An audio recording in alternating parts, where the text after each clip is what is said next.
Quelques jours à peine après que sa contamination par le nématode du pin ait été confirmée, cet arbre sur la commune de l'Escar a été abattu aujourd'hui, ainsi qu'un autre tout proche suspecté.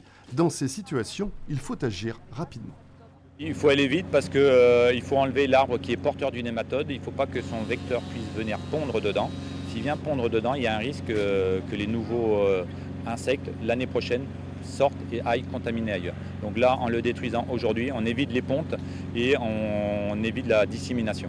Sur cette coupe, on distingue la contamination, les taches sombres sur le bord de l'arbre. De nombreuses analyses seront effectuées à partir de ce pin abattu pour évaluer la concentration en nématode et son orientation géographique.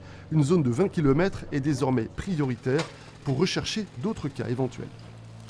On estime qu'il y a entre 800 et 900 hectares de forêt de résineuses dans la zone des 20 km 5. Donc on va travailler beaucoup plus chez les particuliers et avec les entreprises d'élagage. Notre objectif, c'est d'orienter les bois soit broyés directement sur chantier comme ici, soit que les particuliers ou les entreprises orientent les bois vers les déchetteries afin de concentrer le risque et de le circonscrire. Les particuliers sont invités à examiner leurs résineux, pins, épicéas, cèdres ou sapins et à signaler tout cas suspect à la Direction régionale de l'alimentation, l'agriculture et la forêt.